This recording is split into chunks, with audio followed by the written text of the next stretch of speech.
सज चुका है। राजस्थान की 13 सीटों पर कल मतदान होना है। इन लोकसभा क्षेत्रों में कुल आपको बता दें कि जो मतदान प्रतिशत है उसे बढ़ाने के लिए लगातार इंतजाम किए जा रहे हैं और इसको लेकर मतदाता पंजीकृत हो चुके हैं, जिनमें से 26,837 सर्विस वोटर्स हैं।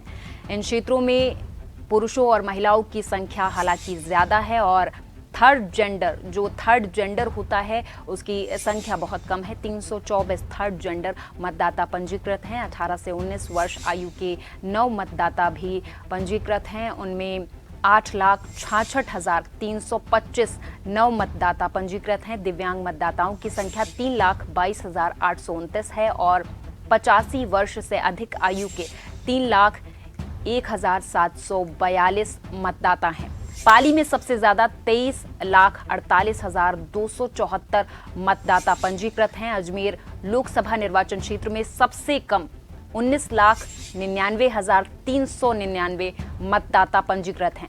इन 13 निर्वाचन क्षेत्रों के लिए 152 प्रत्याशी चुनाव मैदान में हैं। इनमें 145 पुरुष और 7 महिलाएं हैं। सर्वाधिक 18 प्रत्याशी चित्तौड़गढ़ और सबसे कम 7 प्रत्याशी झालावाड़ 12 लोकसभा क्षेत्र में हैं।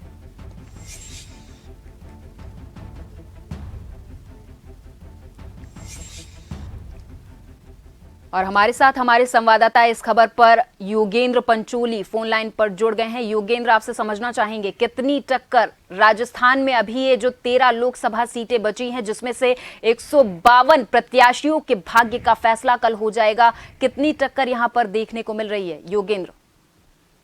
देखिए, राजस्थान में जो दूसरा चरण है उसके तहत कल सुबह 7 बजे से कल शाम 6 बजे तक जो प्रदेश की बची हुई 13 जो लोकसभा सीटें हैं वहां पर मतदान की जो प्रक्रिया है वो शुरू होगी और राज्य निर्वाचन आयोग ने तमाम तैयारियां पूरी कर ली है और जो पोलिंग एजेंट है वो और तमाम जो बूथ है वहां पर पहुंच चुके हैं। मोर्चा उन्होंने संभाल लिया है और सुबह से जो प्रक्रिया है वो शुरू कर दी जाएगी। वक्त में यहाँ पर जो 152 प्रत्याशी हैं उनके भाग्य का फैसला प्रदेश की इन 13 जो सीटें हैं, संसदीय सीटें हैं, उनके 2,80,00,000 से ज्यादा जो मतदाता हैं वो उनके भाग्य का फैसला करेंगे।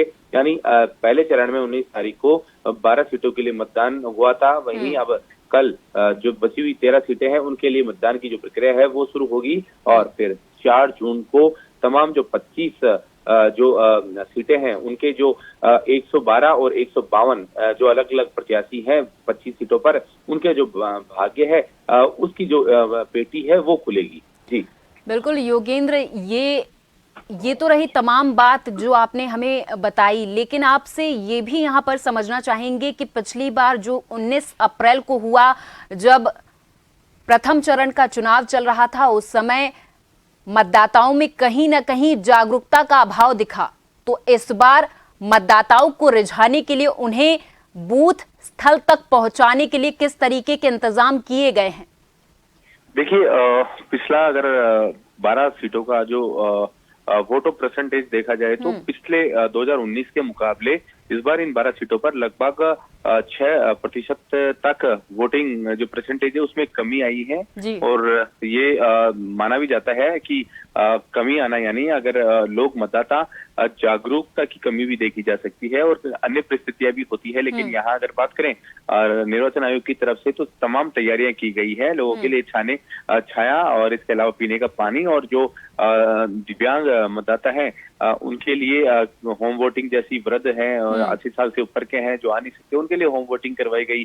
तमाम चीजें हैं, वो सारे जो प्रक्रिया है जो यहाँ गाइडलाइन बनी हुई है पूरे तौर पर चुनाव आयोग की तरफ से, उनके अनुसार ही राजस्थान में भी तमाम प्रक्रियाओं को अपनाया जा रहा है। हालांकि ये वोटर्स मतदाताओं को समझना है कि ज्यादा से ज्यादा अगर वो मत करते हैं अपना जनप्रतिनिधि चुनने के लिए तो ये सबसे अच्छा होता है। एक अच्छे नेता का चुनाव करने के लिए मत डालना बेहद जरूरी होता है। और आज भी अभी कुछ देर पहले ही जो सूचना भी मिली थी कि जो मुख्य निर्वाचन अधिकारी हैं डॉक्टर प्रवीण गुप्ता, वो भी जो टोंक सवाईमाधोपुर सीट है वहां के अलग अलग बूथों का उन्होंने जायजा लिया था जहां से मतदान दलों को रवानगी दी गई थी। तो उन्होंने तमाम चीजें भी देखी है और निर्वाचन विभाग की तो पूरी तैयारी भी है और ये भी चाहते हैं कि जो मतदान का जो प्रतिशत है वो ज्यादा से ज्यादा बढ़े, यानी और जन टीवी भी समय समय पर अपने अपील करता है कि जो मतदाता है वो घर से निकले और लोकतंत्र में जो लोकतंत्र का महापर्व है उसमें अपनी जो हिस्सेदारी है वो उसमें दे। बिल्कुल, बहुत बहुत धन्यवाद योगेंद्र इस तमाम जानकारी के लिए। आप हमारे साथ जुड़े और तमाम जानकारी आपने हमारे दर्शकों के साथ साझा की।